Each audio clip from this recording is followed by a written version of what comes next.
Good morning, and thank you for joining us today on another episode for She Constructs. I'm here today with Dr. Victoria Abboud, and she's going to talk to us about being confident in our conversations and a couple of things that we can do to kind of settle those nerves or resist punching someone in the face or, wanting to run away and cry, depending on what's happening in that conversation. So, good morning, Victoria. Good morning, Paula. Thanks for having me. Oh, you're welcome. How would you tell everybody for a couple minutes here who you are, what you do, what your background is? Sure. So I've been an educator, both sort of in the classroom and in administrative roles for just about 20 years now. And that has included being a program manager, leading a number of teams, supporting upwards of 100 faculty at any given time.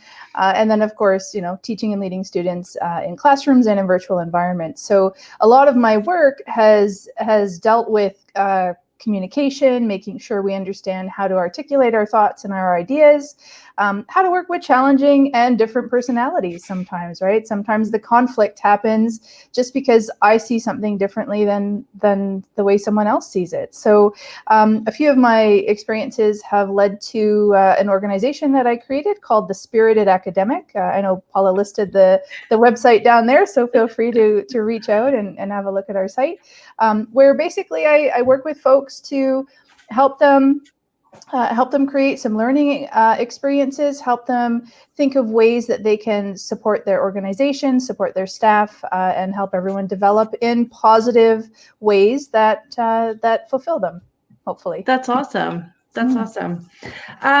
We had discussed before you ran a session for us about little techniques to calm our nerves. Many of us in the construction industry face a lot of challenges. Sometimes they are just the way the day is, and sometimes they are actually just conflicts with different people and our communication styles.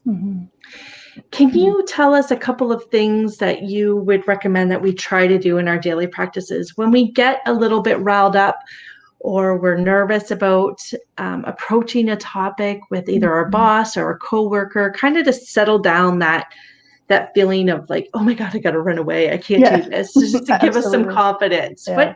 What do you tell your clients? It's a question that comes up 100,000 times in any given day, probably. So one of the challenges I think that folks have when they're about to engage in some kind of conversation that is causing them a bit of anxiety, is one of the things is to try to pay attention to maybe what is causing that challenge. So is this something where I think I'll get into a conflict with the person? Do I have to do some sort of performance review or some kind of, behavior modification kind of conversation? So it really depends on what the conversation is. But regardless of what that conversation is going to be, there are a couple things you can do if you have the time to prepare, and the time meaning like 20 seconds. You don't need hours and hours to prepare for this. That's good. So one of the goals, anytime we feel ourselves getting that nervous stomach kind of thing, the butterflies or palms sweaty or we're flushed or whatever it is, you want to try to pay attention to the fact that your body is reacting in a way that suggests you're actually in danger. So this is a carryover from our sort of animal pasts, where actually we had to flee. If we were in danger, we actually had to get out of a situation, or we had to fight for our lives. We had to survive. And so it's a carryover from that time. And so it's also an innate physiological response. So our body actually kicks in, and what's called our sympathetic nervous system actually starts to tell us you are in danger. You must either fight or flee or freeze. In some cases, people just kind of freeze up and don't know even how to talk. And so what we try to do in order to combat this is to engage what's called the parasympathetic nervous system. And the parasympathetic nervous system is the the sort of rest and digest, it's called the rest and digest system. And so in order to engage that system, you can take a couple of deep breaths. So we can do it right now if you're open to it. So if you have an opportunity and you're sitting somewhere, you would put your feet flat on the ground. Keep your spine up, give your torso a lot of space if you can. So you're going to be breathing in.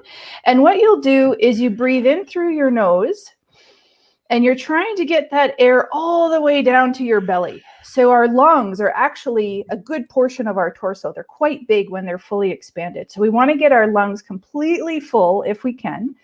And on the exhale, you can either take that air out of your nose or you can just literally push it out with your mouth, right? So if you do that 2, 3, maybe 4 times, your parasympathetic nervous system starts to kick in and it helps you actually relax your body. And once your body starts to relax a little bit more, you'll have the ability to kind of think more clearly. So that's one of the tricks you can do. And of course, you can do that standing or sitting. You can also do it pretty quietly, right? You can inhale deeply and exhale deeply without exaggerated movement, so that if you're in a meeting, for example, and you can't just take a moment and go breathe, you can actually do that while you're sitting with a group of people, and they actually may not notice. So, yeah, that's, I guess, remembering that you don't have to be exaggerating when you're doing it, because a lot of the time, if you're on site or if you're in that conflict, you don't want to add to, I'm going to say, looking foolish while you're breathing, trying to calm down or whatnot. So, and actually in the 2 seconds or a few seconds that you just said that, I did too. You did too. I did 2 breaths through my nose and exhaled through my nose. So I don't think you noticed. I didn't. So that's good. That's good. Because I know, I think if I was, it would not go over well at all.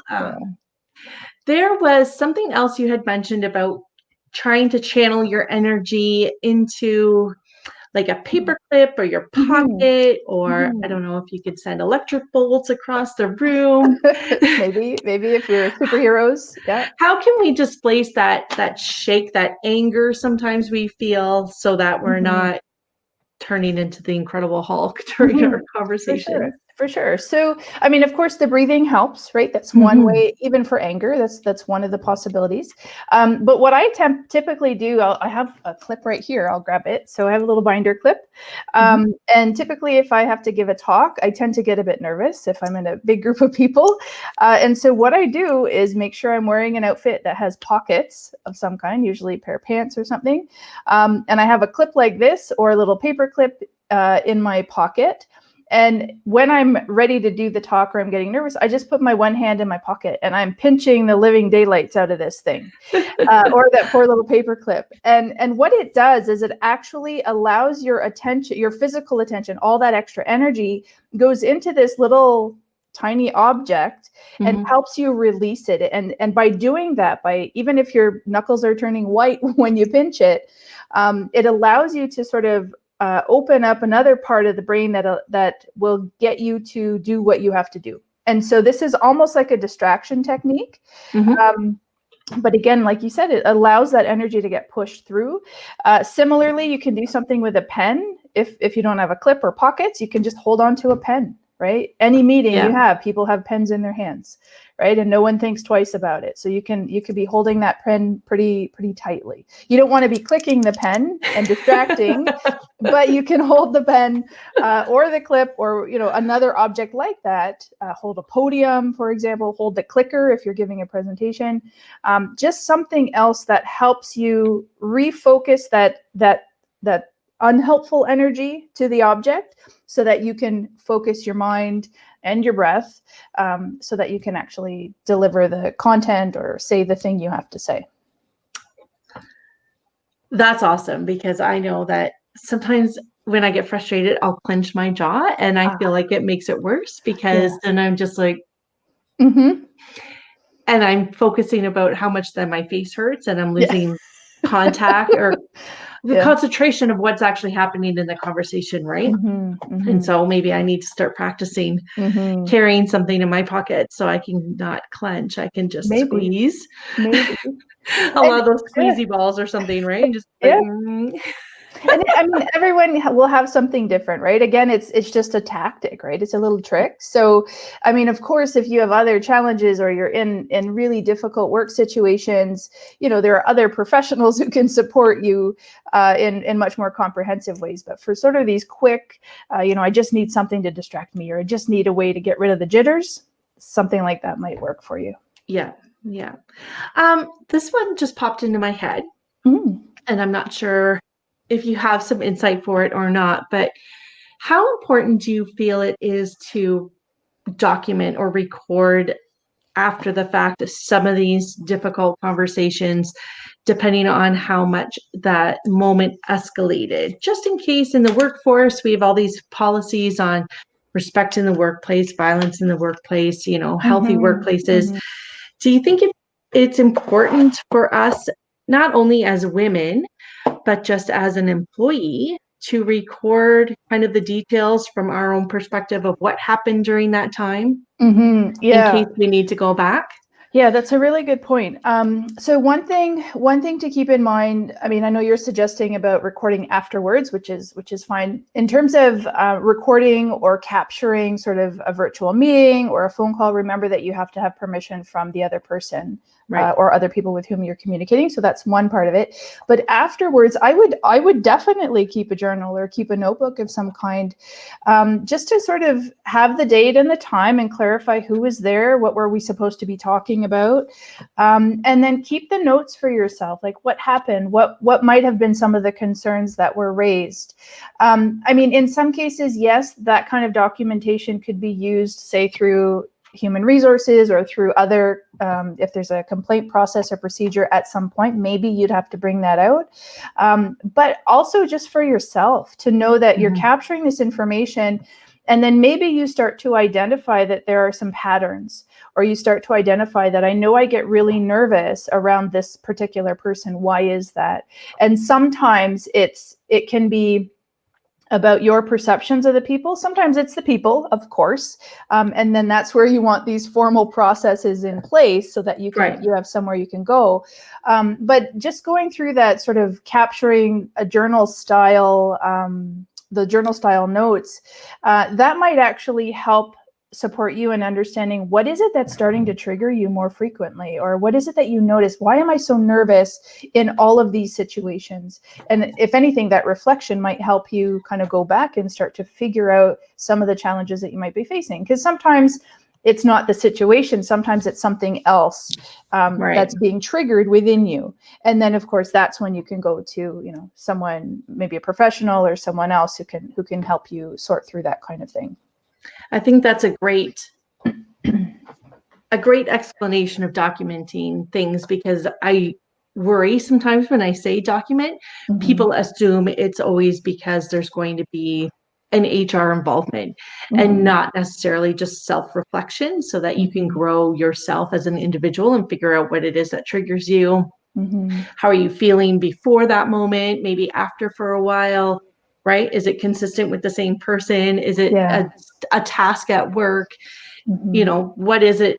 And drill down, like if it's not that person or the words that were chosen, it could have just been, the emotions and the environment and things around. So I think that's important for people to remember and to note, because it's not always about the other person or the environment that you're in. A lot of the time, some of this stuff is coming from inside our own selves, right? And so identifying that and then building our own confidence and knowing how, if certain things trigger us, or if there's tasks that stress us out, then we can definitely be mentally prepared for that ahead of time, which of course increases our confidence. So absolutely. And I would just add one more piece, is that, I mean, keep in mind, not everyone has these kinds of practices, right? So it's kind of like, yes, we're suggesting, hey, everyone try this out, which is great, but not everyone that you encounter will be doing the same kind of self-reflection, right?